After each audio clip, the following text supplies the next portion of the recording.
شریعت نے جمعہ کے لیے مسجد نہ جائے، عیدین کے لیے عیدگاہ نہ جائے، وہ صاحب روزی روٹی کمانے کے لیے شوہر اگر ہے وہ کھیت کھلیان میں نہ جائے، وہ گھر میں رہے، پردے میں رہے، بال بچوں کو پالے، مجاہد پیدا کرے، غوث قطب ابدال پیدا کرے، بچوں کے سینے میں اسلام کا درد داخل کرے، شوہر کا غم دور کرے۔ شوہر کو جو جہاد میں جا کے ثواب ملے گا وہ سارا ثواب عورتوں کو گھر میں رہنے کے بعد مل جائے گا۔ اتنی کم ذمہ داریاں ہیں۔ مرد اگر 100 رکعت نماز سے نفل پڑھے تب ممکن ہے کہ 80 سال کے بعد ولایت کی خوشبو اس کو مل جائے، اور صرف رات میں 2 گھنٹے شوہر کا پاؤں دبائے، ان کا غم دور کرے۔ 1000 رکعت پڑھنے کے بعد جو مجھ کو روحانیت ملے گی وہ شوہر کے پاؤں دبانے کے بعد اس کو روحانیت مل جائے گی۔ وہ اپنی عزت کی حفاظت کرے، دوسروں کے سامنے منہ پھچکا کے نہ رہے، دوسروں کے سامنے فون سے سناٹن نہ کرے، فون سے بات کرے اپنے شوہر سے، 1 گھنٹہ بات کرنی ہے شوہر سے بات کرے، دوسروں سے نہیں۔ یا شوہر سے 1 سیکنڈ 1 منٹ، اور دیور سے 1 گھنٹہ، بہنوئی سے 2 گھنٹہ، سن بہن سے 3 گھنٹہ، یہ بتائیں کہ وہ عورت کیا رنگ لائے گی، وہ عورت کیسے بچے جنم دے گی، آنے والے 25 سال کے بعد کیسے بچے پیدا ہوں گے۔ اس لیے تو بزرگوں نے فرمایا ہے کہ اللہ شادی کو معمولی مسئلہ مت سمجھنا، اس کو مت کہنا کہ کوئی ناک لمبی آنکھ بڑی اور 8 فٹ کی لمبی عورت مل جائے، یہ مت دیکھنا کہ 1 لاکھ 1 کروڑ روپے لے کے آئی ہے یا 1000 بیگھہ زمین لے کے آئی ہے۔ حضور نے کہا تھا لا تزوجوا النساء لحسنہن، عورتوں کا صرف حسن دیکھ کے نکاح مت کرنا۔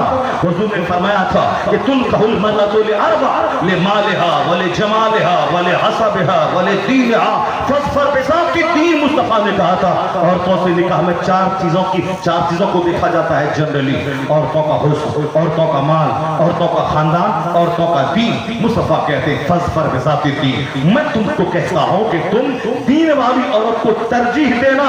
اور دیندار عورت کے بارے مصطفیٰ کہتے ہیں وَلَأَمَةٌ سَوْدَاءُ ذَاتُ دِینٍ أَفْضَلُ، یعنی کالی کلوٹی عورت، کان چھیدانے والی، کالے رنگ کی، یہ تمہارے حق میں بہتر ہے، یہ تمہارے حق میں افضل ہے۔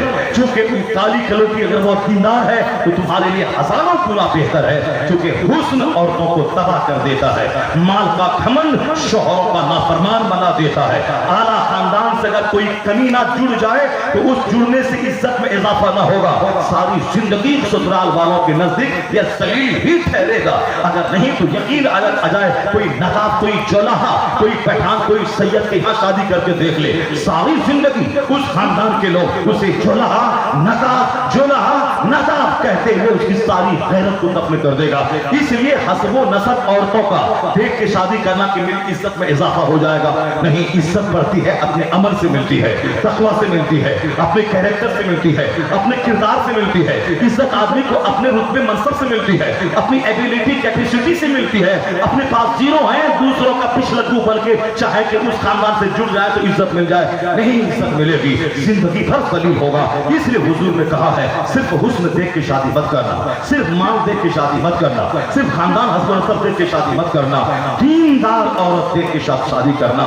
دیندار عورت ہر دن جوان رہتی ہے، 80 سال کی بڑھیا کیوں نہ ہو جائے، چونکہ وہ دلوں پہ راج کرتی ہے۔ گھر کے آبادی، گھر کے گاؤں کے لوگ کہتے ہیں یہ عورت ہے، کالی ضرور ہے، نہ دل کا اجلا ہے، نہ حسد ہے، نہ عداوت ہے، نہ دشمنی ہے، شوہر کی فرما برداری ہے، شوہر اور سسر کی عزت ہے، ساس شوہر کی ماں کو اپنی ماں سے زیادہ عزت دینے والی ہے۔ یہاں 1000 میں 1 عورت بھی نہ ملے گی جو شوہر کی ماں کو اپنی ماں کی طرح عزت دے، جو شوہر کی باپ کو اپنے باپ کی طرح عزت دے، کیونکہ ہم نے نکاح میں سلیکشن کرتے وقت مصطفیٰ کی تعلیم کو تال پہ رکھا ہے۔ عورتوں کے سلیکشن کے وقت میں ہم نے وہاں سماج اور فلم اور دوسروں کو دیکھا ہے، ہم نے گورا مکھڑا دیکھا ہے، چاہے ان کا عمل 3 بار 3 مردوں سے گر کیوں نہ گیا ہو، مگر آنکھ بڑی رہے، گوشت چہرہ ان کا گوشت سے بھرا رہے، چاہے چور دروازے سے 3 حمل کیوں نہ گرے، چاہے حمل کو روکنے والی دوائی کھاتے کھاتے ان کو بچہ تھالی کا کینسر کیوں نہ ہو گیا ہو۔ جوان ہوئی 18 سال میں، شادی ہو رہی 38 سال میں، یہ 20 سال جو جوانی میں گزرے ہیں ایسے اس کی گزرے ہیں۔ اب باپ بولتا ہے 14 سال کی گڑیا ہے میری بیٹی، اور ادھر ہجرا اس کا بیٹا جوان ہوا 18 سال میں، اور یہ باپ خوبصورت عورت کی تلاش میں بیٹے کو نوکری بھی مل جائے اور خوبصورت دلہن اور مال والی ملے اور شادی ہوئی 40 سال میں، نہیں میرا بیٹا تو 18 سال کا ہے، उम्र है 40 साल, ये 20 साल 18 साल में जवान हुआ, 40 साल 38 साल में शादी हो रही है। ये जो 20-22 साल जवान रहने के बाद ये गुजारा है, ये कहाँ गुजारा है? कमरा बंद करके क्यों रहता है? मोबाइल में सारी चीजें क्या हो रही हैं? तवाइफ के कोठे पे हर महीने क्यों जा रहा है? समाज की छोकरी से कैसे फोन से बातें हो रही है, फोन से मुलाकात भी हो रही है। ये सारी चीजें अब 20 साल तक सारी एनर्जी छोटी गुना के पीछे अब खंखर जब हो गया है हिजरा, तो अब वो शादी कर रहा है। उधर मस्तारी जवानी क्रीम और मलाई समाज का छोकरा खा लिया, और जब वो खोसट पुट्टी हो गई है, अब 40 साल की उम्र में शादी हो रही है। या खोसट या खोसाई ये क्या रंग लाएगी? कैसी औलाद को जन्म देगी? वो लड़का जो अनटच्ड हो 18 साल का जवान, वो लड़की जो अनटच्ड हो 18 साल की जवान, न अजनबी मर्द का मुंह देखी है, न अजनबी औरत का चेहरा देखा है, शर्मगाह महफूज है, हाथ महफूज है। शादी की रात 50 खरब रुपए से ज्यादा लज्जतें उसको मिलेगी जो जिंदगी में पहली बार किसी औरत का मुंह देखा हो, जो जिंदगी में पहली बार किसी मर्द का मुंह देख रही हो। वो लज्जतें करोड़ों में किसी को मिलती है जो 18 साल की चढ़ती जवानी को सेफ्टी के तौर पर उसकी हिफाजत करती है। जब ऐसा पाक नौजवान और पाकीज़ा औरत जब मिलती है तो घर में 5 दिन का फाका क्यों न रहे, अल्लाह जन्नतियों जैसा आराम उनको देता है। और फिर वहां से जब बच्चे पैदा होते हैं, कोई सलाहुद्दीन बनता है, कोई औरंगजेब बनता है, कोई मोइनुद्दीन बनता है, कोई अलाउद्दीन बनता है, कोई खालिद इब्न वलीद पैदा करता फॉलोवर पैदा होता है। यानी जब इस तरह के जोड़े रहे, वो दोनों मर क्यों न जाए। एक ऐसी औलाद का सिलसिला छोड़ के वो जोड़े मरते हैं जिनसे कई नस्लों तक माँ बाप का तकवा 400 साल तक उनकी औलाद को प्रभावित करके उनको शरीफ और मुत्तकी बनाती रहती है।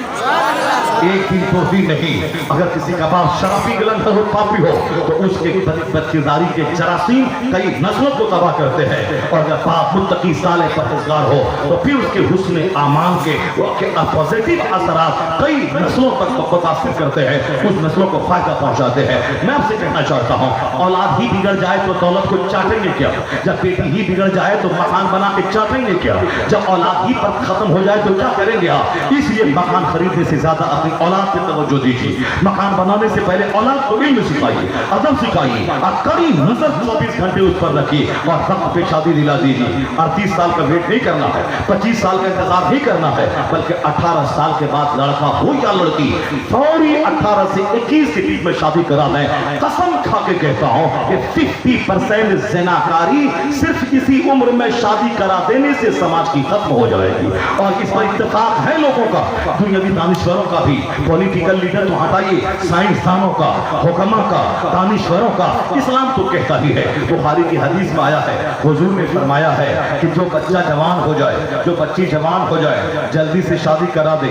अगर ताखीर हुई निकाह में और कोई गुनाह हुआ उन दोनों से, तो उसमें माँ बाप भी मुजरिम समझे जाएंगे, ये भी उस जुर्म में शरीक समझे जाएंगे। ज़िना करे बेटी और फिर मुजरिम हो बाप, ज़िना करे बेटा मुजरिम हो बाप। इसका जुर्म सिर्फ यह है कि वक्त पे शादी नहीं कराया। आज इस तरह के जुमले इसलिए बोलने पड़ते हैं कि बेशुमार नौजवान ऐसे हैं जो अपने बाप दादाओं, अपने खानदान के रस्म रिवाज से तंग आकर वो घुट के जी रहे हैं। उनके खतूत आ रहे हैं, उनके फोन आ रहे हैं, उनके साथ मैं शादी करना चाहता हूं मगर मेरा बाप शादी नहीं करवाता है, मेरी उम्र हो गई मेरे बाप शादी नहीं करवाते हैं। साथ आज 5 साल से बच्चा बैठ रहा है, या औरतें जवान हो गई बोल नहीं पा रही, मगर यहाँ नौकरी अल्लाह का नौकरी वाला मिले, कमाने वाला मिले। खिलाफे पैगंबर कसे रह गुज़ी कि हर चीज का मंजिल नफ़ाहत रसी। मुस्तफा हर मुश्किलात का हल लेके आए हैं, हुजूर हर दर्द की दवा बन के आए हैं, सरकार दो जहां सारे प्रॉब्लम्स का सॉल्यूशन बन के आए हैं, आका इस्लाम सारी समस्याओं का समाधान बन के आए हैं। कोई हो तो उस समाधान को पढ़ने वाला, उस सॉल्यूशन को पढ़ने वाला, सरकार की पवित्र जिंदगी का मुताला करने वाला, हुजूर की हयात तैयबा को जानने वाला। ये जिन लोगों ने जाना, जिन लोगों ने पहचाना, उसने जो मुस्तफा की तारीफ की, उनकी आमद को जो अपने हिसाब से बयान किया है, उसको मैं आपके सामने खोल के बयान करता हूँ। जिन लोगों ने समझा, जिन लोगों ने पढ़ा, जिन लोगों ने जिंदगी का मुताला किया, फिर उसने क्या कहा। इसी हिंदुस्तान की सरजमीन का, हिंदुस्तान की बात मैं बाद में करूंगा, पहले ये समझ लें कि अमेरिका का एक बहुत बड़ा पढ़ा पढ़ा लिखा शख्स है, उन्होंने जिंदगी में ठान लिया कि मैं इस दुनिया के अजूबे रोजगार इंसानों की एक किताब में लिखता हूँ, तो करोड़ों माहिरीन में से 100 आदमी को मैं छांटता हूँ जिन्होंने अपनी तालीमात से दुनिया को मुतासिर किया हो, जिनके ज्यादा फॉलोवर दुनिया में हो, जो दुनिया की सबसे बड़ी शख्सियत कहलाने के काबिल है। एक बड़ा इंसान नहीं ऐसे नहीं कहलाता है, बड़ा इंसान वो होता है जिनको टॉलरेंस की ताकत ज्यादा होती है, जिनको सब्र की ताकत ज्यादा होती है, जो दूसरों के गाली गलौज पर उतावला न होने की सलाहियत होती है, जो सिर्फ सहना जानता हो, जो सिर्फ सह करके समाज को कुछ देना जानता हो। बड़ी क्वालिटी का मालिक, बड़ी शख्सियत में जो औसाफ होते हैं वो औसाफ ये होते हैं कि ज़ाहिरी हुस्न भी उनके पास होता है, बातिनी सोच भी उनके पास होती है, और जो एक ह्यूमन क्वालिटीज हैं, हमदर्दी, गमगुसारी, दूसरों के काम आना, समाज की सेवा करना, दूसरों का गाली सुन के भी उनको दुआएं देना, लोगों का मान खा के भी उनके भले का काम करना, जुल्म मिटाने के लिए हर वक्त बरसरे पैकार रहना, यानी जो एक बड़े इंसान की क्वालिटीज है वो सारी क्वालिटीज को सामने रख के परखा जाता है कि किसको महान कहा जाए, कौन बड़ा है। जो बात बात में गुस्सा होता हो, जिनको बात बात में घमंड हो जाता हो, जो खरबों में खेले तो जानवर बन जाए, या जो गरीब बने तो अल्लाह का इनकार कर जाए, जो पैसा मिले तो खाते खाते मर जाए, पैसा ना मिले तो जहर खा के मर जाए। ये है कमजोर इंसान की कहानी। बड़े इंसान वो होते हैं जिनका जिगर बड़ा होता है, जिनका दिल बड़ा होता है, जिनकी सोच बड़ी होती है, जिनकी क्वालिटी बड़ी होती है। सरकार दो जहां में जितने औसाफ पाए जाते हैं, ज़ुहद का, कनाअत का, सब्र का, अज़ियतों को सहने का, जो दुनिया का दूसरा कोई शख्स हो, उन लोगों के ताल्लुक से डॉक्टर लामार्टिन कहते हैं किसी महान इंसान की पहचान होती है, यानी जो महानतम पुरुष हो, जो दुनिया का सबसे अजीम इंसान हो। ऐसा नहीं कि हम मोहब्बत की बुनियाद पर किसी को बड़ा कह दें, वह बड़ा था, वह रहे छोटा और बड़ा हो, नहीं। महान इंसान की पहचान होगी। पहलवान कौन है उसकी अलग पहचान है, डीएम कौन बनेगा उसकी अलग शनाख्त है, एक मुसन्निफ कौन होगा उसकी अलग पहचान है, अब किसी बड़े बासलायक आलिम कौन है उसकी अलग पहचान है। अब किसी को दरसगाह में बैठा दें, फारसी की पहली न पढ़ा सके, उसको आप बड़ा आलिम नहीं कह सकते। उसको बड़ा आलिम बनने के लिए कोई टेस्ट होता है, उसकी जांच होती है, उसकी आजमाइश होती है। इसे दाढ़ी और जुब्बा टोपी लगाने से नहीं होता है, उस आजमाइशों से गुजरना पड़ता है। तो अब उसका मेजरमेंट होता है, उसका पैमाना होता है, उसका तराजू होता है। जो उस तराजू पे खरा उतर जाए वही महान होगा, वही बड़ा होगा। तो दुनिया के लोगों का इस बात पर इत्तेफाक है कि दुनिया का महान बड़ा बनने के लिए 3 चीजें उसके अंदर फूट के भरी रहती है। जितने भी महान दुनिया के हैं उन सारे महानों में 3 क्वालिटीज रहती हैं, उनको पढ़ा जाए 3 विशेषताएं। तो डॉक्टर लामार्टिन मुसलमान नहीं, मौलाना पीर नहीं, एक क्रिश्चियन है, बहुत पढ़ा लिखा हाई क्लास का डॉक्टर है। वो क्या लिखता है?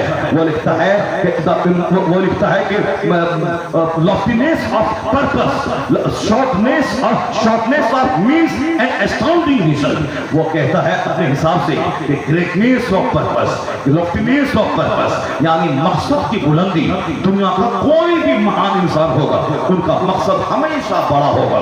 वो छोटी छोटी बातों में नहीं उलझेगा, वह छोटा प्लान नहीं बनाएगा, उनका मकसद बहुत बड़ा होता है, बड़ा करने का, ढेर लोगों को कुछ देने का। ये महान लोगों की पहचान है। जैसे फॉर एग्जांपल हिंदुस्तान में गांधी जी को लोग बड़ा समझते हैं। वो बड़ा क्यों कहते हैं? इसी उन्होंने एक ऐसी चीज हिंदुस्तान में छेड़ दी, नॉन वायलेंस मूवमेंट, अदम तशद्दुद की तहरीक। दूसरे लोगों ने जेल जाना, रेलवे उखाड़ना, फैक्ट्री जलाना, मगर गांधी जी के बारे में लोग कहते हैं इन्होंने कहा नहीं, हम रेल की पटरी उखाड़ेंगे, ये संपत्ति हिंदुस्तान की बर्बाद होगी, हम बैंक को जलाएंगे, ये संपत्ति हिंदुस्तान की जलेगी, मैं पोस्ट ऑफिस को तोड़ूंगा, ये संपत्ति हिंदुस्तान की होगी। तो हम वायलेंस नहीं करेंगे, हम तशद्दुद नहीं करेंगे, हम हिंसा नहीं करेंगे, हम और हिंसा की आंदोलन छेड़ देंगे। क्या मतलब? हम पट्टी नहीं उखाड़ेंगे, हम बैंक नहीं जलाएंगे, पोस्ट ऑफिस नहीं लूटेंगे, ये हमारी हिंदुस्तान की जायदाद है, ये गोरा बाहर से आया है, क्यों हम अपने मुल्क की संपत्ति को जलाएं? हम यही करेंगे।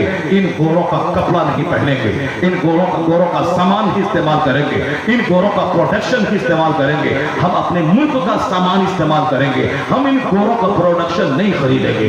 उसका जब सामान नहीं बिकेगा तो वो कमजोर हो जाएगा। हम जब उसका माल नहीं खरीदेंगे वो अपने बोरिया बिस्तर समेट यहाँ से भागेगा। अभी वो हिंदुस्तान अपना बिजनेस कर रहा है, वो ईस्ट इंडिया कंपनी कायम किया, उसके बाद पूरे भारत पे कब्जा किया और फिर चाहता है कि बहुत दिनों तक भारत पे कब्जा किए रहो। उन्होंने नॉन वायलेंस का आंदोलन छेड़ दिया। तो अब क्या कहते हैं लोग? गांधी ग्रेट महान है इंडिया का, क्योंकि जो काम दूसरे लोगों ने तलवार और गन और मार धाड़ हासिल ही किया। गांधी जी की अदम तशद्दुद की तहरीक ने हिंदुस्तान को आजादी के कगार पे पहुंचा दिया। कहते हैं ये वो छोटे मोटे काम में नहीं लगा रहा, बड़ा काम उसका बड़ा मकसद था।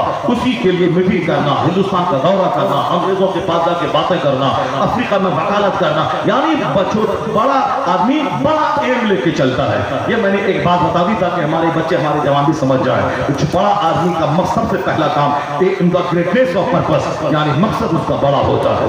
और उसका दूसरा पहलू ये होता है कि स्मॉलनेस ऑफ मीन्स, यानी साधन की सीमितता, साधन सीमित होता है, वसाइल महदूद होते हैं। बड़े आदमी मुसीबतों से टकराने के लिए आता है, बड़ा आदमी मार खाता है, बड़ा आदमी जेल जाता है, बड़ा आदमी को लोग लानत मलामत करते हैं, बड़े आदमी को लोग रुस्वा करते हैं, फिर भी वो अपने मिशन को कभी नहीं छोड़ता है, उससे लगा रहता है। लोग उसे जलील करें, रुस्वा करें, लोग उसे पागल कहें, मजनू कहें, मगर वो अपने काम से लगा रहता है। तो बड़े आदमियों की जिंदगी में रिस्ट्रिक्शन आती है, रुकावटें आती है। बड़े आदमी की जिंदगी में रुकावट आती है, कदम कदम पे रुकावट आती है, कभी बाप की तरफ से, कभी माँ की तरफ से, कभी भाई की तरफ से, कभी बहन की तरफ से। जो एक आदमी बड़ा मदरसा खोला है, अब उनका भाई आ गया कि नहीं इसमें हमारा भी हिस्सा है। अब बताए जिसका प्लान था इफ्ता खोलना है, तहकीक करना है, अदब को मजबूत करना है, अरबी अदब के बच्चों का अरबी अदब मजबूत करना है, इफ्ता खोलना है, बच्चों को साफ अंग्रेजी की तरफ पानी अरबी अंग्रेजी बुलवाना है, उसके लिए हमको फला टीचर लाना है, पैसे लाना है, सैलरी देनी है, तनख्वाह देनी है, भीख मांगनी है, सब करना। और ये लीजिए बीच में भाई अगर टपक गया, ये बोलता है हमारा तुम हमारा भाई है, ये हमारे से मापे दिया है तो हमको हिस्सा देना पड़ेगा। यानी अब बताएं उसका दिमाग कैसा खराब होगा। अब वो भी इस मैटर को भी झेलता है, इस परेशानी की प्रॉब्लम को भी वो झेलता हुआ आगे बढ़ता है। यानी बड़े आदमी की जिंदगी में रिस्ट्रिक्शन आती है, रुकावटें आती हैं, मिजरेबल कंडीशंस आती हैं, सफेरीज आती हैं, उनको मुसीबतों से उलझनों से गुजरना पड़ता है। ये मुत्तफ़िक़ा फैसला है। बड़ा आदमी दुनिया का जो करोड़ों को प्रभावित किया हो, जो लाखों को अपनी तालीमात से मुतासिर किया हो, जिनको लाखों लोग महान समझता हो, तो उसके लिए इस तरह की प्रॉब्लम आते हैं। मकसद बड़ा होता है, वसाइल महदूद होता है, मगर उसके बावजूद जो बड़ा होता है उसका रिजल्ट बड़ा शानदार निकलता है। एस्टाउंडिंग रिजल्ट, यानी ताजुबखेज इनाम, आश्चर्यजनक परिणाम। ये एक किसने कहा? ये दुनिया के अक्सर लोगों का इस तराजू पर इत्तेफाक है। तो बड़े लोगों को जांचने के लिए ये कसौटी है, ये तराजू है, उनका मकसद बड़ा है या नहीं, उनके साधन सीमित है या नहीं, उसके बावजूद परिणाम ताजुबखेज हो जाए। मैं इस गांव में आके बोलूं कि मैं सोने की सड़क बना दूंगा, सारे लोग कहने लगे पागल मजनू दीवाना कहां से आ गया। लोगों ने मजाक उड़ाया, लोगों ने गालियां दी, लोगों ने मिलना छोड़ दिया, सलाम कलाम छोड़ दिया। ये मजनू है, पागल दीवाना, पॉकेट में 1 रुपया नहीं है, बोलता है मैं सोने की सड़क बना दूंगा। जब कोई सपोर्टर नहीं, जब कोई साधन सीमित है, लोग मानने को तैयार नहीं, मगर मैं लगा रहा, गाली सुनता रहा, लगा रहा, लोग गालियां देते रहे, मैं लगा रहा, लोग तलवार चलाते रहे, मैं लगा रहा, ढेला फेंकते रहे, मैं लगा रहा, पत्थर फेंकते रहे, मैं लगा रहा। एक दिन वो आया कि मेरी मेहनतें रंग लाई, मैं सोने की सड़क बना दिया। तो अब क्या होगा? लोग बोलेंगे he is the greatest man of society, ये समाज का बड़ा आदमी है। साधन सीमित था, फिर भी आश्चर्यजनक परिणाम आ गया। कोई सपोर्टर नहीं था, उसके बावजूद ये हैरत अंगेज नतीजा बरामद हो गया, हैरत अंगेज काम कर गया। अब जो दुश्मन गाली देता था वो आके तलवार चूम रहा है, वो आके पांव को बोसा दे रहा है, वो बोलता मैं तेरा हम ख्याल हूँ, मैं तेरी तहरीक के साथ हूँ, मैं तेरा सपोर्टर हूँ। जिन लोगों ने गालियां दी थी वो सब के सब सामने आके अब गुलामी का मुजाहिरा कर रहा है। ये है बड़े लोगों की पहचान। दुनिया का कोई भी बड़ा हो, चाहे लामार्टिन हो, आइंस्टाइन हो, कन्फ्यूशियस हो, चाहे माओ से तुम हो, चाहे चर्चिल हो, चाहे दुनिया का कोई बड़ा से बड़ा इंसान इसने कोई काम किया हो, सबों को इसी तरह की मुसीबतों, इसी तरह के हालात से गुजरना पड़ता है। डॉक्टर लामार्टिन कहते हैं if there are 3 criteria of human genius who could dare to compare any great man in modern history with Prophet Muhammad. Doctor लामाटी सरकार दो जहां की जिंदगी का मुताला करने के बाद ये जो आज 150 करोड़ लोगों के सरों पे टोपियां, 150 करोड़ लोगों के ज़बान पे कलमा, ये जो दुनिया की लाखों मस्जिदों में अशहदु अल्ला इलाहा इल्लल्लाह, अशहदु अन्ना मुहम्मदुर रसूलुल्लाह की सदाएं, ये जो 150 करोड़ इंसानों के नाम के साथ लफ्ज़ मोहम्मद जुड़ा हुआ है। मोहम्मद इब्न अब्दुल्ला अकेला था, लेकिन आज 100 करोड़ नहीं, 150 करोड़ नाम के साथ मोहम्मद जुड़ा है। मोहम्मद अब्दुल जब्बार, मोहम्मद कमर, मोहम्मद समर, मोहम्मद फला, मोहम्मद फला, ये जो 150 करोड़ मुसलमानों के नाम के साथ लफ्ज़ मोहम्मद जुड़ा है, ये ऐसे ही नहीं हो गया। ये जो लाखों मस्जिदों की दीवारें चमक रही है, ऐसे नहीं हो गया। ये जो करोड़ों मुसलमानों के चेहरे पे तालियां चमक रही है, ऐसे नहीं हो गया। ये जो दुनिया की आधे हिस्से पर इस्लामी गवर्नमेंट सल्तनत कायम हो गई, ये ऐसे नहीं हुआ। ये ईरान में 1000 साल तक जिनके यहाँ आग सुलग रही थी आतिश परस्तों, उन मजूसियों के यहाँ ये आग ऐसे ही सर्द नहीं हो गई। वह रूम जो क्रिश्चियनों की राजधानी मुसलमानों के सादिक ने वकाफ ने जो कब्जा किया, खालिद इब्न वलीद ने ऐसे ही नहीं कर लिया। ये ईरान की जमीन पे कब्जा ऐसे ही नहीं हो गया। ये हिंदुस्तान जो ब्राह्मणों, राजपूतों, दलितों की सरजमीन थी, 1000 साल तक कलमा पढ़ने वालों के अधीन ऐसे ही नहीं रह गया। वो चाइना, जापान जो बुद्धिस्टों का मुल्क था, वहां कलमा पढ़ने वालों की करोड़ों की तादाद ऐसे ही नहीं हो गई। ये 1443 साल हिजरत के हो रहे हैं। डॉक्टर लामाटी कहते हैं मोहम्मद अरबी पैदा हुए मक्का में, उन्होंने जवानी गुजारी मक्के में, बचपन गुजारा मक्के में, और जिसकी सदाकत को देखकर लोग अमीन कहते थे, लोग सारुकुल बात कहते थे, जिनका बचपन लाजवाब का निगाहें लोगों की पड़ती थी। लोग कहते थे इस बच्चे का मुस्तकबिल बड़ा ऊंचा है। जब वह जवानी में निगाहें नीची रहती थी, सारे तरफ बलात्कारी है, उस बलात्कारी के बीच में किरदार का आला मयार मोहम्मद इब्न अब्दुल्ला ने जो पेश किया है, लोग कहते थे समाज का अमीर शख्स है, समाज का ये चमकीला सूरज है, जिनकी न निगाह बहकी, न जबान बहकी, न हाथ बहका। लोग नबूवत के ऐलान से पहले उनके किरदार के ताल्लुक से कहते थे इनका फ्यूचर बड़ा ब्राइट होने वाला है, इनका मुस्तकबिल बड़ा रोशन होने वाला है। जवानी उनकी गुनाहों से सेफ रही, बचपन खेल तमाशे से महफूज रहा, बचपन में भी अच्छे अखलाक का सीधा मुजाहरा हुआ, जवानी में तो ये मुजाहरा हुआ कि सैयदा खदीजा कुबरा कहती है जब आका अलैहिस्सलाम पे पहली वही नाज़िल हुई और सरकार दो जहां वहां से जब घर आए लौटकर गुज़ारे हिरा से, तो कहने लगे सम्मिलोनी सम्मिलोनी, यानी बीवी खदीजा मुझे चादर ओढ़ा दे। जब चादर ओढ़ा दी गई तो सहाबा जब खौफ दूर हुआ, उसके बाद सरकार दो जहां ने जनाब खदीजा को सारी खबरें सुनाई, क्या इंसिडेंट हुआ, क्या वाकया पेश आया, कैसे वह फरिश्ता आया, कैसे वो फरिश्ते उनके करीब आके उनको कहा कि इक़रा बिस्मि रब्बिकल लज़ी खलक़। जब वहां से वह सारी खबरें जनाब खदीजा को आपने सुनाई और कहने लगे इतनी खशीत अला नफ्सी, मुझको अपने आप पे डर लग रहा है। क्या कहते हैं सरकार, मुझको डर लगा, अपनी जान का डर लग रहा है। मगर जनाब खदीजा कह रही है वल्लाहि ला युख़ज़ीकल्लाहु अबदा।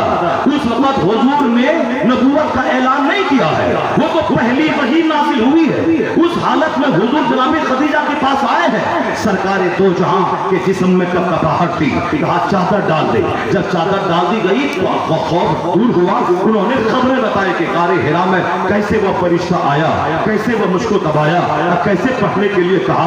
पहली बार जिंदगी में उस तरह के फरिश्ते का दीदार हुआ था, इस तरह के हालात से आप गुजरे थे। तो कहने लगे खदीजा मुझको अपनी जान का डर लग रहा है। अब जनाब खदीजा ने जो मुस्तफा की 40 साल जिंदगी देखी थी और शादी के बाद की जो जिंदगी आपने देखी थी 15 साल की, 25 साल की उम्र थी हुजूर की, शादी हुई जनाब खदीजा से, अभी 15 साल आपके साथ रह रही है। आपकी सरकार की सारी औलादें जनाब खदीजा से पैदा हुई है। खदीजा मक्का की सबसे मालदार तरीन औरत थी, वह सारी खरबों की दौलत को मुस्तफा के कदमों में डाल दिया। वफादार जाशार वफाशार बीवी, वो क्या कहती है, नहीं नहीं अल्लाह की कसम अल्लाह आपको ज़ाया नहीं करेगा। वल्लाहि ला युख़ज़ीकल्लाहु अबदा, अल्लाह की कसम अल्लाह आपको ज़ाया नहीं फरमाएगा। क्यों? इन्नका ला तसिलुर रहम इन्नका ला तसिलुर रहम व तक्सिबुल मादूद व तक़रिज़ सैफ व तुईनु अला नवाइबिल हक़। जनाब खदीजा कुबरा ने 40 साल जिंदगी को चंद जुमलों में बयान करती है। कैसे आपको दलील किया जाएगा, कैसे आप रुसवा होंगे, कैसे आपको डर लगेगा। आप तो सिले रहमी करते हैं, यानी कमा कमा के रिश्तेदारों की खिदमत करते हैं। आप तो जो कमाने के काबिल नहीं है उनको कमाने के काबिल बनाते کرتے ہیں, آپ تو مہمانوں کی خدمت کرتے ہیں, آپ تو مجبوروں کی مدد کرتے ہیں, آپ تو حق کی راہوں میں آنے والی مصیبتوں میں ایک دوسرے کی مدد کرتے ہیں. یعنی جناب سیدہ خدیجہ نے 40 سالہ ساری زندگی کی جھلک ایک اس کا عکس اسی ایک جملے میں بیان کر دیا کہ آقا علیہ السلام کی زندگی کس قدر خدمت خلق سے عبارت تھی. کمانا رشتہ داروں کی خدمت کرنا, کمانا مجبور و محتاجوں کی مدد کرنا, کمانا اور مہمانوں کی خدمت کرنا, کمانا حق کی راہوں میں جس کو مصیبتیں آتی ہیں اس کی مدد کرنا, دوسروں کا بوجھ اٹھا دینا, دوسروں کو سودا سلف خرید کے لا کے دینا. اس قدر اعلیٰ کردار کے حامل تھے مصطفیٰ. نہ جوانی بھی بیدار, بچپن بھی بیدار, اور پھر آقا علیہ السلام نے جب نبوت کا اعلان فرمایا, دھیرے دھیرے جب کلمہ پڑھنے والوں کی تعداد بڑھنے لگی. سیدہ خدیجہ نے کلمہ پڑھا, صدیق اکبر نے کلمہ پڑھا, آپ کے غلام زید بن حارثہ نے کلمہ پڑھا, مولا علی چچا بھائی اس نے کلمہ پڑھا. یہ 4 لوگوں نے سب سے پہلے کلمہ پڑھا. 3 سال کے درمیان یہ تحریک جب پروان چڑھتی رہی اسلام کی, 40 لوگوں نے کلمہ پڑھا. اور پھر آگے کے جب ایام بڑھتے گئے, دشمنیاں بڑھتی گئی. میں تمام مخلوق کا رسول بن کے آیا ہوں. حضور نے جو تقریر کی, پہلی تقریر کوہ صفا پہ چڑھ کے کیا کہا, میں رسول بن کے آیا ہوں, میں اللہ کا نمائندہ بن کے آیا ہوں, میں تم سب کو جہنم کی آگ سے ڈرانے آیا ہوں, میں تم کو جنت کی بشارت سنانے آیا ہوں, میں اللہ کی دلیل بن کے اللہ کی معرفت کا پتہ بتانے آیا ہوں, تاکہ تم جان جاؤ کہ دنیا ایسے نہیں بنی, دنیا کا ایک خالق ہے, اور اسی ایک خالق کا میں نمائندہ بن کے آیا ہوں. اس خالق نے چند دن کے لیے دنیا کو بنایا ہے, پھر تمہیں موت دے کے اپنی بارگاہ میں بولا کہ تم سے حساب کتاب لے گا. تمہارا مقصد حیات ہے اسی اللہ کی عبادت کرنا, اسی مقصد کو میں بتانے آیا ہوں, میں تمہیں یاد دہانی کرنے آیا ہوں. عالم ارواح میں جو تم نے وعدہ کیا تھا کہ ہاں ہاں اے خدا تو میرا رب ہے, اسی وعدے کی یاد دہانی کرنے آیا ہوں. تم نے بت پرستی کرنی شروع کر دی, تم نے بتوں کی پوجا شروع کر دی, تم نے پتھر کو پوجنا شروع کر دیا, تم نے مردار کھانا شروع کر دیا, تم نے شراب پینے شروع کر دیے. میں تمہیں دوبارہ واپس اس وعدے کو یاد دلاتا ہوں. یہ شرک حرام ہے, یہ شرک چھوڑ دے, یہ کفر چھوڑ دے, مردار کھانا چھوڑ دے, شراب پینا چھوڑ دے, زنا کرنا چھوڑ دے, یہ دوسروں کی زمین کو لوٹنا چھوڑ دے, یہ قتل غارت گیری چھوڑ دے. ایک خدا کا پتہ بتانے آیا ہوں اور جنت کا راستہ دکھانے آیا ہوں. میں کمر پکڑ پکڑ کے تجھ کو جنت کا راستہ بتا رہا ہوں, اور تم ہے کہ جہنم کی کھائی میں گرنا چاہتے ہو. حضور کی پہلی تقریر جب فضاؤں میں گونجی ہے کوہ صفا سے, تو آپ کے چچا نے کیا کہا, تبت یدا ابی لہب. آپ کے چچا نے کیا کہا, آپ کے دونوں ہاتھ تباہ ہو جائے. اسی لیے تم نے بلایا تھا, اسی لیے تم نے کہا تھا آ جاؤ میں ایک بات سنانے والا ہوں, سارا دن تمہارا ناش ہو جائے معاذ اللہ. انہوں نے اپنے حساب سے کہا. اللہ رب العزت نے تبت یدا نزول کر کے ابو لہب کی تباہی کی خبر دے دی, اسی کے دونوں ہاتھ تباہ ہو جائے. مگر میں کہنا چاہتا ہوں چچا دشمن ہو گیا. آگے جب تحریک بڑھی ابو جہل دشمن پیدا ہو گیا. آگے جب تحریک بڑھی ابو سفیان دشمن ہو گئے. آگے جب تحریک بڑھی سارے قبیلے قریش دشمن ہو گئے. حضور پیدا ہوئے تھے مکہ میں, مکہ میں ایک ہی قبیلہ قبیلے قریش تھا. اس قریش کی کئی شاخیں ہو گئی تھی, اور حضور اب شاخیں بنو ہاشم سے پیدا ہوئے ہیں. سرکار کا قبیلہ ہر قبیلوں میں سب سے لاجواب تھا. ان کے آبا و اجداد کی تاریخ بڑی نرالی تھی, نجابت و شرافت کے اعتبار سے سب سے لاجواب تھے, جس کو جبرائیل امین نے بھی بیان کیا, جس کو آقا علیہ السلام نے بھی بیان فرمایا, جس کو رب کریم نے بھی کہا کہ اپنے محبوب کی تعریف قرآن کریم میں کہیں سراجت منیرہ کہیں فتوحہ کہہ کے کی. یعنی حضور ہر اعتبار سے یکتائے روزگار اور ممتاز اور منفرد پیدا ہوئے تھے. ان کے دشمن ہو گئے کون, انہی کے خاندان کے لوگ. یعنی قریش آگے جانے کے بعد ایک ہی خاندان قریش ہوتا ہے, اسی قریش کی شاخیں الگ الگ تھی. اب یہ شاخیں بنو ہاشم پر دوسری شاخوں نے مل کے پابندی لگا دی, یعنی حضور کی تحریک پر پابندی لگا دی. قتل کا پلان بنانا شروع کیا. 3 سال تک ابو لہب اور ابو طالب کی گھاٹی میں آپ کے خاندان سمیت آپ کا بائیکاٹ کر دیا گیا. اس سے جب باہر نکلے طائف گئے, وہاں لوگوں نے عباس بچوں کو آپ کے پیچھے لگا دیا, پتھریں مار مار کر آپ لہو لہان ہو گئے. سرکار دو جہاں کے سامنے پہاڑ کے فرشتے آئے. حضور اجازت ہے میں اس کو پیس دوں, وہ ہے قبیس, اور اس دونوں پہاڑ کو ملا دوں تاکہ طائف کے سارے لوگ پیس جائیں. مگر اس قدر اذیتوں کے باوجود مصطفیٰ نے کیا کہا, نہیں میں پیسنے نہیں آیا ہوں, مجھے امید ہے کہ آنے والی نسلیں ان کے خاندان سے جو آئیں گی وہ شرک چھوڑنے والی, کفر کو ترک کرنے والی اور توحید پہ ایمان لانے والے ہوں گے. یعنی سرکار دو جہاں کے سامنے فرشتے موجود ہیں. آپ इजाजत है मैं दोनों पहाड़ को मिला दूं, ये आबादी पिस जाए।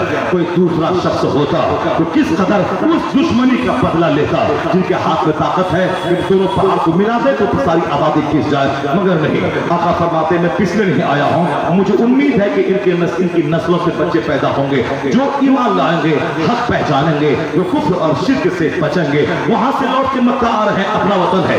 आपके वालिद साहब का इंतकाल कब हुआ? जब आप माँ की शिकम में है। माँ का इंतकाल कब हुआ? जब आपकी उम्र 6 साल की हो गई। दादा का इंतकाल कब हुआ? जब आप 8 साल के थे। आप दादा के इंतकाल के बाद आपकी पूरी जिम्मेदारी आपके चचा अबू तालिब ने ले लिया, मगर 9वें और 10वें साल ऐलान नबूवत के 10वें साल क्या हुआ कि आपकी बीवी खदीजा वो इंतकाल कर गई, आपका चचा अबू तालिब इंतकाल कर गया। उसके बाद जब गए ताइफ की तरफ, वहां रिश्तेदारों ने जख्मी कर दिया। जब वहां से लौट के आए तो पूरे मक्के के सारे कबीले वाले मुस्तफा जान रहमत का बाइकाट कर चुके थे, कोई उनको पनाह नहीं देगा।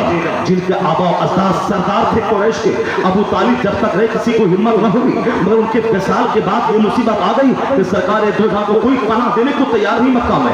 किसके घर में जाए, कहां ठहरे, कहां से इस्लाम की तहरीक का काम अंजाम दें, तबलीग करें, कोई पनाह देने को तैयार नहीं, न खानदान के लोग न बाहर के लोग। ये सरकार दो को मक्के का एक शख्स कहा आप मेरी पनाह में रहेंगे और मैं आपको पनाह देता हूं। उन्होंने खाने काबा के पास जाके कहा मैंने मोहम्मद इब्न अब्दुल्लाह को पनाह दे दिया है, कोई कुछ न करे। अब दस्तूर अरब के मुताबिक जब पनाह दे दिया उनके ग्रुप का एक शख्स, तो अब वो उनकी पनाह पे आ गए। अब सरकार दो इस्लाम की तबलीग फरमाने लगे। मक्के मदीने से लोग हज को आते थे, अब वहां आप उनके दरमियान जाके इस्लाम की तबलीग फरमाते थे। अब डॉक्टर लामाउद्दीन की नजदीक सारी जिंदगी मौजूद है। सरकार दो जहां का इस कदर मक्के में रहना और यहाँ तक टॉर्चर का किया जाना कि कत्ल का प्लान बनाया जाना, फिर मक्के का छोड़ के मदीने चला जाना, अपना ही वतन छोड़ना पड़ा।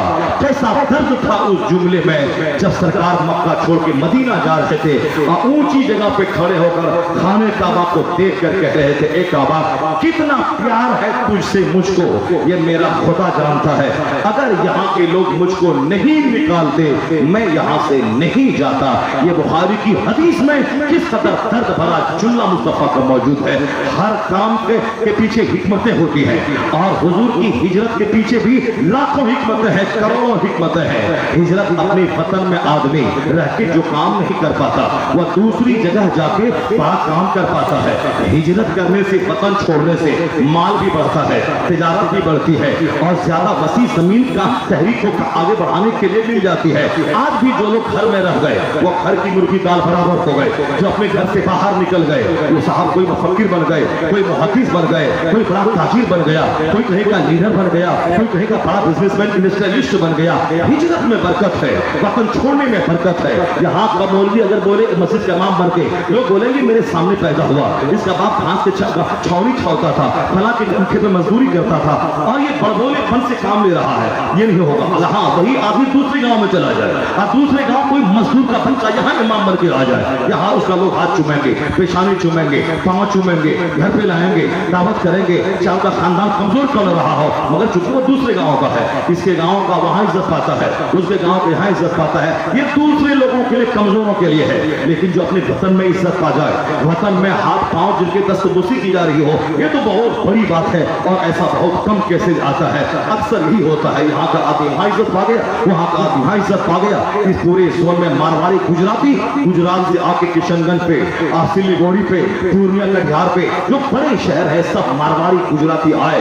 खरापति कौन है? मारवाड़ी गुजराती। आज जो किशनगंज में पैदा हुआ, जो किशनगंज के आसपास पैदा हुआ, वो सब के सब क्या हो गए? झोला छाप हो गए। वो अपना माल उसके पास जाके बेच दें और साहब वो चाय पान की दुकान करें। आप बहुत दिनों के बाद, 100 साल के बाद अब पूरी बेदारी आई है तो कट्ठा दो कट्ठा जमीन खरीद करके कारोबार करे, बेटे को पढ़ाए। लेकिन कब्जा मार्केट पे उसी मारवाड़ी का, उसी गुजराती का। ये कहां से आए थे? गुजरात से आए थे। कहां से आए थे? मारवाड़ से आए थे। कहां से आए थे? राजस्थान से आए थे। उसका एक लोटा लेके आए थे, एक झोला लेके आए थे। अब खरबों में खेल रहे हैं। यहाँ भी मकान है और यहाँ कमा कमा के खरबों की प्रॉपर्टी मारवाड़ में जमा कर लिया, गुजरात में जमा कर लिया। ये सिंधी, ये मारवाड़ी, ये गुजराती, ये भी यहाँ से एक सबक मिलता है कि हिजरत में बरकत है, वतन छोड़ने में बरकत है। वहां से शख्सियतों को उजागर होने का मौका मिलता है। हिकमत, करोड़ों हिकमतें हिजरत मुस्तफा में पोशीदा है। यहाँ बज़ाहिर यही है, इतनी असियतें दी गई, इस कदर टॉर्चर किया गया कि आखिरी प्लान मुस्तफा के कत्ल का تھا مکے کے سارے قبیلوں نے مل کر کے بنا لیا ایک قبیلہ اگر قتل کرے گا تو بنو ہاشم سے لڑنا مشکل ہے وہ اس کا بدلہ لیں گے مار دیں گے اور سارے قبیلے والے مل کے پلان بنایا تاکہ بنو ہاشم کا اکیلا ایک خاندان کا ان سارے خاندانوں سے لڑنا مشکل ہو جائے گا اس لیے اس معاہدے کے سب نے سگنیچر کیا اور ہر خاندان کا ایک فرد شامل ہو گیا اور سب تلوار لے کے حضور کے حجرے کے آس پاس رہیں گے تاکہ ان سارے لوگوں سے مصطفیٰ کے خاندان والوں کا لڑنا مشکل ہو جائے گا خاندان بنو ہاشم کا یعنی آخری پلان قتل کا بنا لیا اللہ رب العزت نے وحی نازل فرمائی محبوب اب مکہ چھوڑ کے مدینہ چلے جائیں ہجرت کو چلے جائیں سرکار کئی مہینے سے تیاری کر رہے تھے حکم کا انتظار فرما رہے تھے حکم مل گیا ہجرت کر جائیں آپ ایک مٹھی لی پھینک دیا مٹی سارے کافی آنکھ ملتے رہ گئے مصطفیٰ آسانی سے اس کے بیچ سے نکل گئے غار سور میں گئے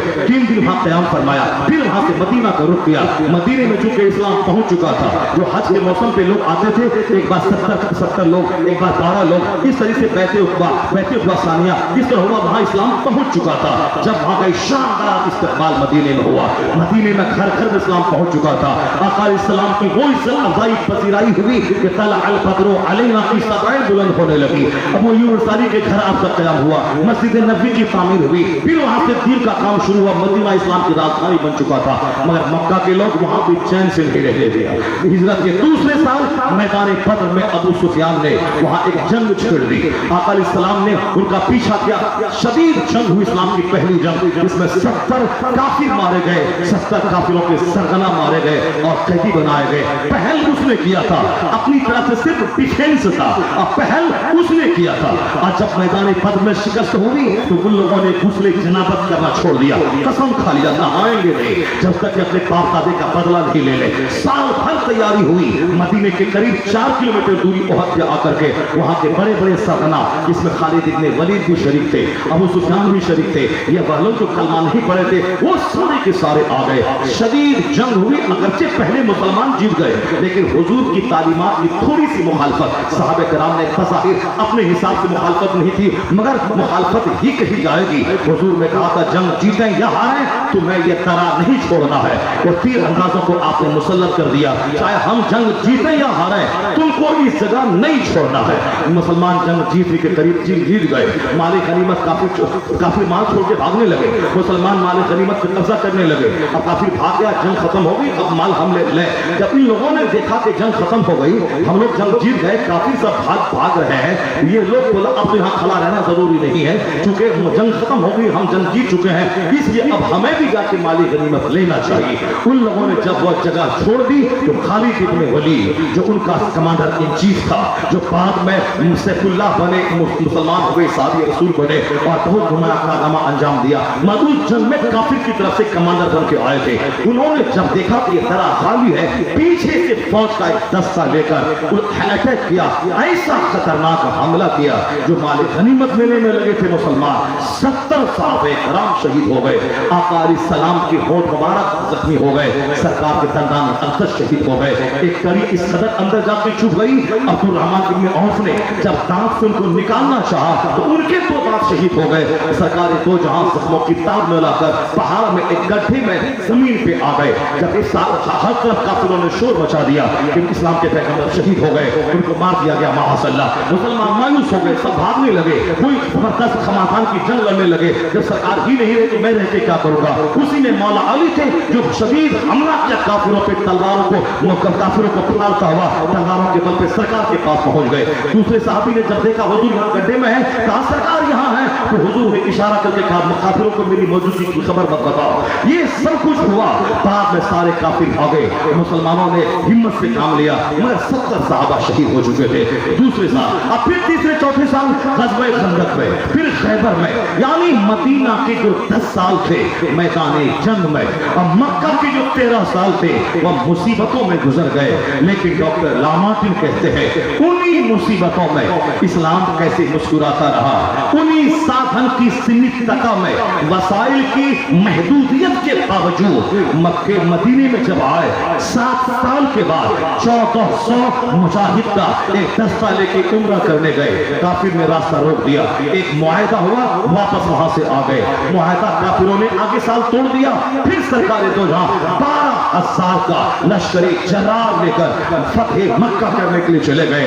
अब मक्का फतह हो रहा है, चूंकि खाने काबा मिस्र राजधानी के है, उस पर जब तक कंट्रोल ना हो इस्लामी सल्तनत मुकम्मल ना हो पाएगी। 12,000 का लश्कर लेकर मुस्तफा पहुंच गए, जिनको एक दोस्त के साथ मक्का छोड़ के मदीना आना पड़ा था। अब ये 12,000 का लश्कर कहां से तैयार हो गया? ये आका अलैहिस्सलाम की तालीमात थी, ये सरकार दो जहां की हिकमतें थी, ये आका अलैहिस्सलाम का बिल्कुल जज्बात के साथ मजहब इस्लाम की तहरीक में आखिरी हद तक मेहनतें, स्ट्रगल, जद्दोजहद आपकी कोशिशें थी, जिस कोशिशें रंग लाती गई, जंग भी होती रही, कलमा पढ़ने वालों की तादाद भी बढ़ती रही, सुलह हुदैबिया फसाइल एक दब की सुलह थी।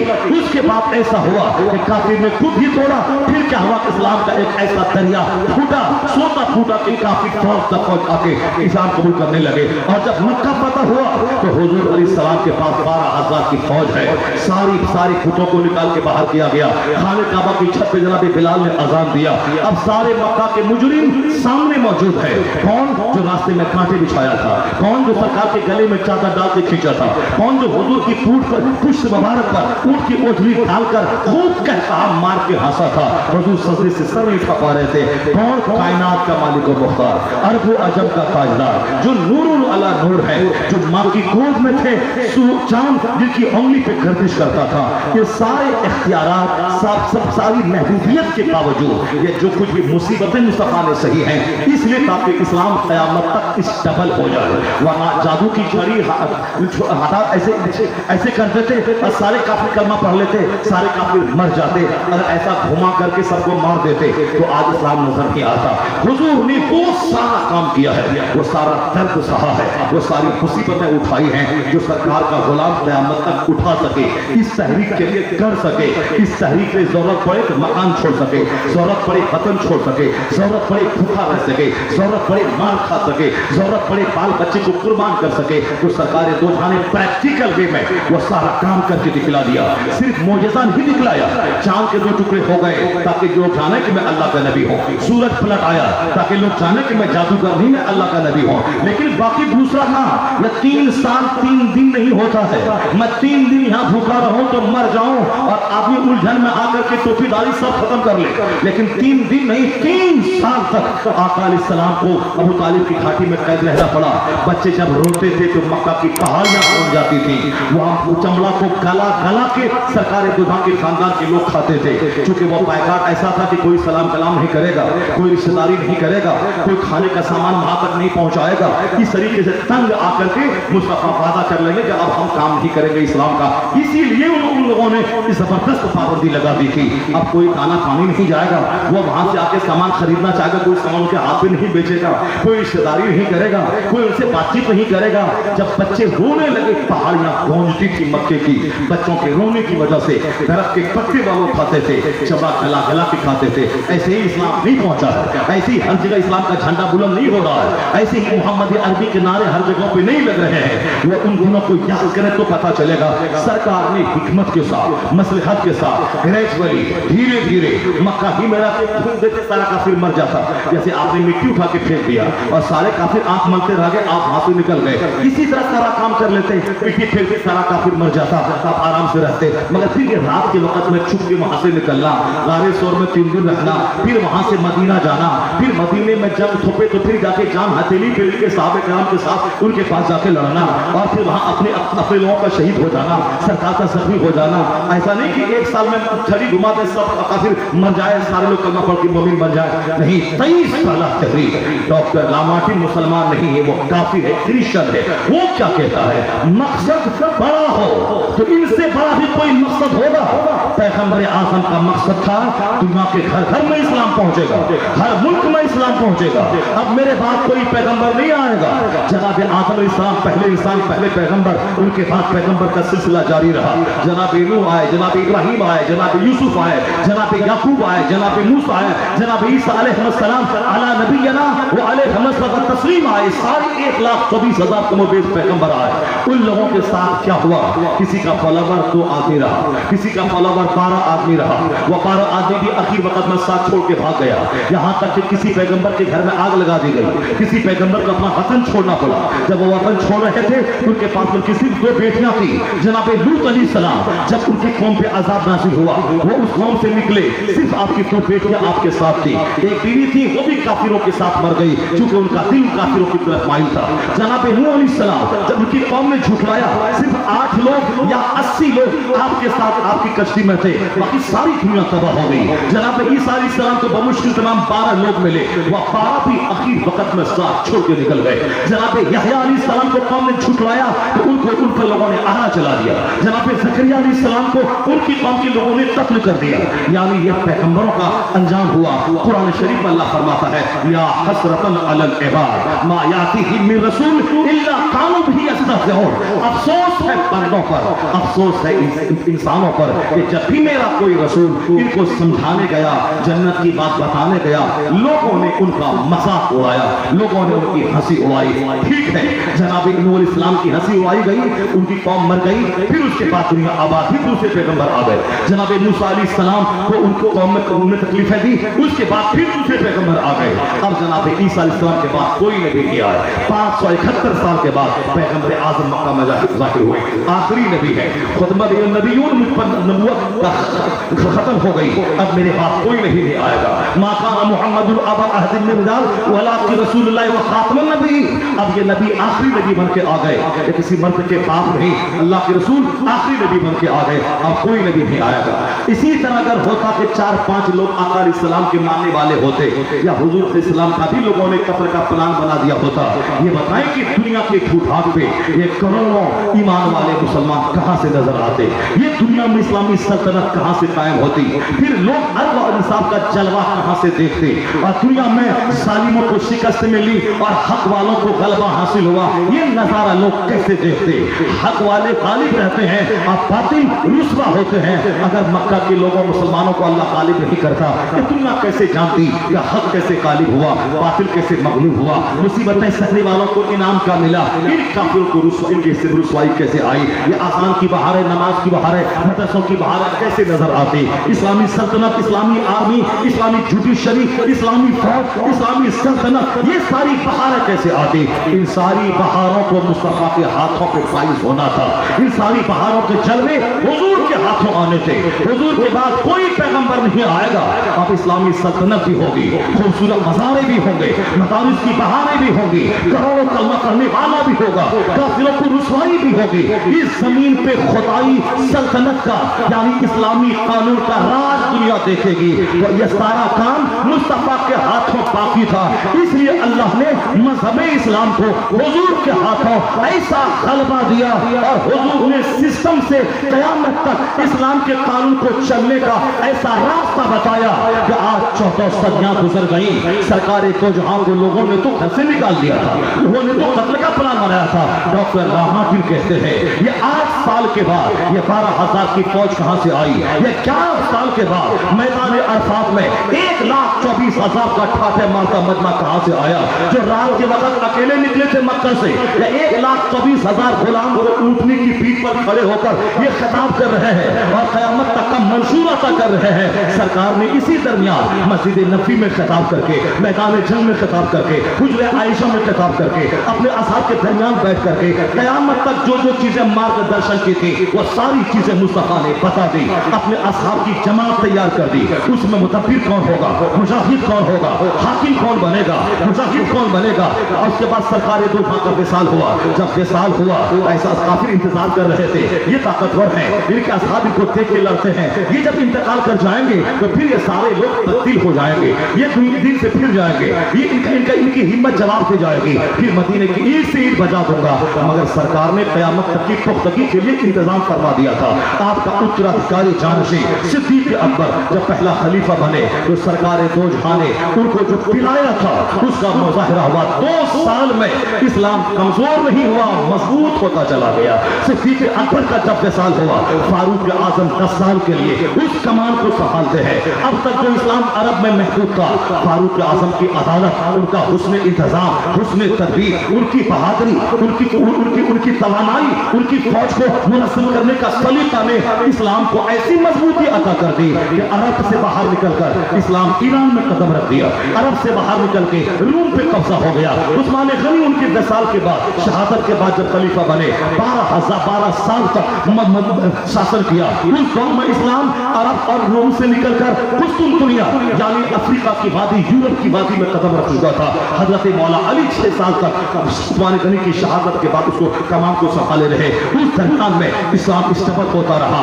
ڈاکٹر فلپ ہٹی کہتے ہیں, after the death of the holy prophet, sterile earth of Arabia, it seems that it has been converted by magic into the hero of nursery of heroes. وہ کہتے ہیں اسلام کے پیغمبر کے وصال کے بعد ایسا لگ رہا تھا کہ عرب کی بنجر زمین بہادروں کی نرسری میں تبدیل ہو گئی ہے.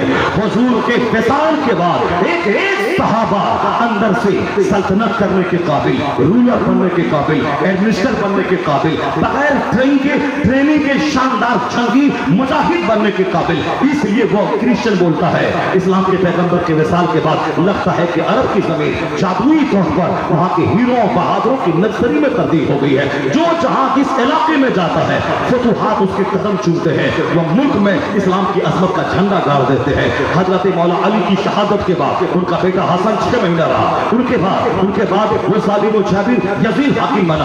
آپ اس دور میں جب امام حسین نے دیکھا کہ اب اسلام کو بچانے کے لیے نانا کے نواسے کا خون چاہیے, سارا کنبہ میدان کربلا میں لوٹا کے جو اسلام بچایا اور خون سے اسلام کی تاریخ لکھی. اب تک جو اسلام محدود تھا عرب میں جغرافیہ میں, حضور حسین کی شہادت کے بعد وہ اسلام عرب سے نکلا, بادل بن کر پوری دنیا پہ چھا گیا. اسلام انڈیا آیا, اسلام ملیشیا گیا, اسلام چائنا جاپان گیا. ڈاکٹر لامارٹن کہتے ہیں مقصد تو محمد کا بڑا تھا کہ گھر گھر میں اسلام جائے گا, مگر سادھن بڑا محدود تھا کہ اپنے گھر میں اپنے لوگ دشمن ہو گئے, ان مصیبتوں سے گزرے. لیکن ریزلٹ کتنا عمدہ نکلا کہ 10 سال کی مدت میں 1 لاکھ کی فوج, اور انتقال کے بعد وقت گزرتا گیا, ان کے وصال کے بعد وقت گزرتا گیا, ان کے ماننے والوں کی تعداد بڑھتی چلی گئی. اس وقت 1 لاکھ سے جب وہ پردہ فرما رہے تھے, اور آج 1400 سال میں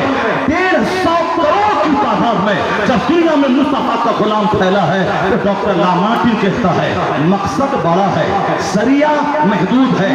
اور یہ حیرت انگیز ریزن کہ زمانے بھر میں اسلام مسکرا رہا ہے. مصطفیٰ کے دیوانے جھنڈیاں لے کر گلی گلی حضور کی عظمت کا خطبہ پڑھ رہے ہیں. وہ کہتے ہیں اگر مہان انسان کی یہی 3 پہچان ہے تو who could dare to compare any great man in modern history with Prophet Muhammad. تو پورے مانو اتہاس میں کون ہے جو مصطفیٰ کا مقابلہ کر سکے؟ اس روئے زمین کا سب سے مہان کوئی ہے محمد عربی کی ذات گرامی. اللہ سمجھ, اسی کو سرکار اعلیٰ حضرت نے کہا کوئی بڑا نہیں, سب سے اعلیٰ و اولا ہمارا نبی, سب سے اعلیٰ و والا ہمارا نبی. سارے اونچوں میں اونچا سمجھئے جسے ہے اس اونچے سے اونچا ہمارا نبی.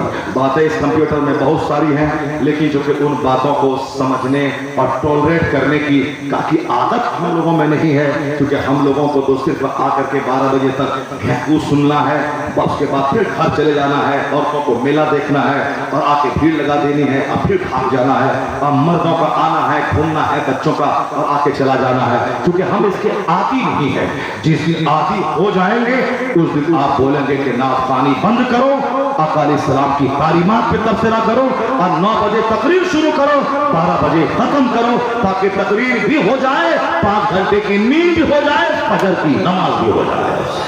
کرنا پڑے گا, سسٹم سے کام کرنا پڑے گا, ورنہ بس یہی سب ہوگا. آپ چاہے 1000 سونے چاندی زیادہ قیمتی بات بولتے رہیے, انرجی جلا کر کے, مگر لوگوں کے پلے پڑنے والی بات نہیں ہے. بہت ساری باتوں کو میں ریزرو کر کے جا رہا ہوں لوٹ کر, اور اس کے بعد اگر شوق تمنا ہوگی پھر اگلے سال بلائیے گا اور بتائے گا آپ نے یہ بیان کیا تھا, اب اس کے آگے کا چیپٹر آپ کھول کے بیان کیجئے. بیان کرنے کے لیے بہت ساری باتیں. اخیر میں آقا علیہ السلام کا دین حکمت ہے, دین محبت ہے. ایسا نہیں ہوتا صرف اللہ چاہے گا تو میرا بیٹا ڈی ایم بن جائے گا, اللہ چاہے گا تو 1000 کنٹل مکئی میرے گھر میں آ جائے گی.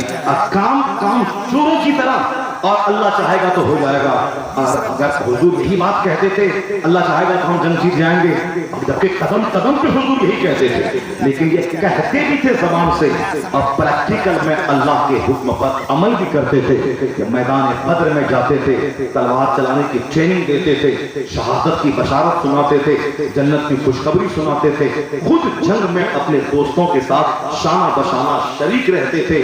سرکار دو جہاں نے کہا کہ اپنے دوستوں کی عزت کر. آقا علیہ السلام راستے سے جا رہے ہیں, ایک جگہ خیمہ گاڑ دیا گیا, اب وہاں کھانا ہے. کسی صحابی نے کہا سرکار میں بازار سے آٹا لاتا ہوں, کسی نے کہا حضور میں نمک لاتا ہوں, کسی نے کہا حضور میں پانی لاتا ہوں, کسی نے کہا حضور میں آگ لاتا ہوں. تو حضور نے کیا فرمایا, میرے حصے میں لکڑیاں چھوڑ دے, میں جنگل سے لکڑیاں لاتا ہوں. اللہ اکبر, کونین کے مالک و مختار, جنت کے مالک, محبوب پروردگار, کہ میں تو مالک ہی کہوں گا کہ ہو مالک کے حبیب, نہیں محبوب و محب میں کوئی میرا تیرا مالک کونین ہے.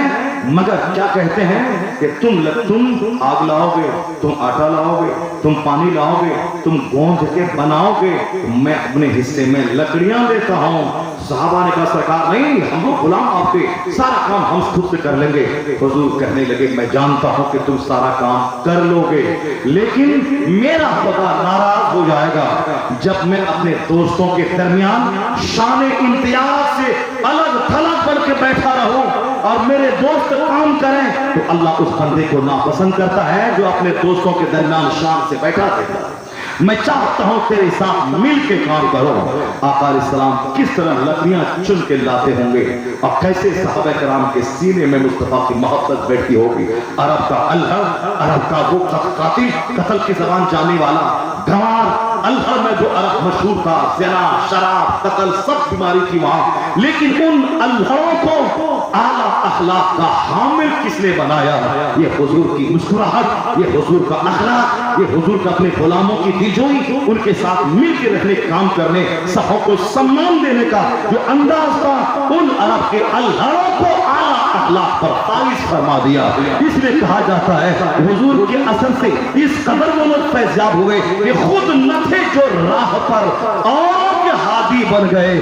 کیا نظر تھی جس نے مردہ کو مسیحا کر دیا, کیا نظر تھی مصطفیٰ کی جس نے عرب کے ان مردوں کو زندگی دان کرنے والا بتا دیا, جو خود مردہ تھا مگر اب دان دینے والا بن گیا زندگی کا, یعنی تہذیب کا, سنسکرتی کا, صلاحیتوں کا. یہ پیغمبر اعظم علیہ السلام کے قدم خاص کی برکت سے. اس لیے حضور کا سچا غلام وہی ہوگا جو صرف جھنڈا نہ اٹھائے, جو صرف گھر میں لائٹنگ نہ کرے. لائٹنگ کرنا بہت آسان ہے, جھنڈا گاڑ کے رکھنا بہت آسان ہے, 4 گھنٹہ جلوس میں ٹہلنا بہت آسان ہے.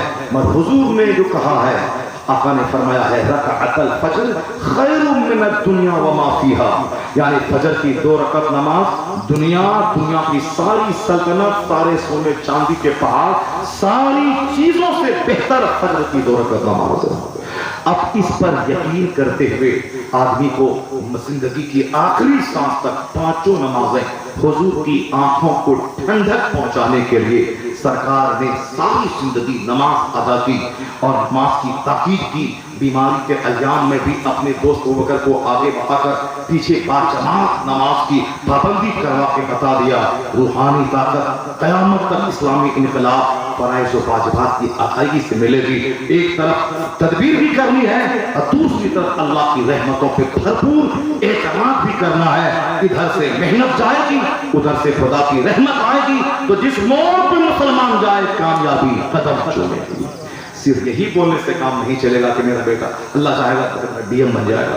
20 گھنٹے محنت کرنے پڑیں گے, 18 گھنٹے چراغ کے سامنے آنکھ جلانے پڑیں گے, ماں باپ بھائی بہن وطن کو چھوڑنا پڑے گا, خوب محنتیں کرنی پڑیں گی, اللہ سے خوب بھیک مانگنی پڑے گی. ادھر سے محنت ادھر سے رحمت, تب کامیابی ہوگی. یہی حضور نے اپنی زندگی سے بتا دیا. جنت اللہ چاہے گا تو کروڑوں آدمی کے قاتل کو جنت دے دے گا, جنت کا مالک اللہ تعالیٰ ہے. لیکن اللہ تعالیٰ جب چاہے گا اس لوہے میں کھجور پھلا دے گا, آم کے پیڑ میں انگور پھلا دے گا. اللہ کے لیے کیا بھاری بات, ساری کائنات کا مالک ہے. اللہ چاہے گا گیہوں کے کھیت میں اخروٹ پھلا دے گا. لیکن ایسا ہوتا ہے کیا؟ نہیں ہوتا ہے. اللہ کہیں کہیں دکھلاتا ہے.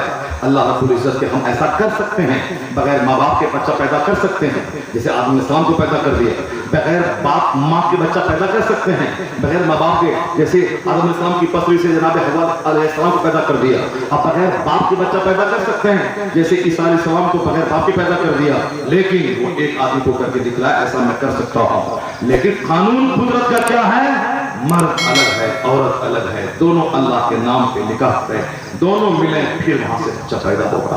عورت عورت سے ملیں گے بچہ پیدا نہ ہوگا، مرد مرد سے ملیں گے بچہ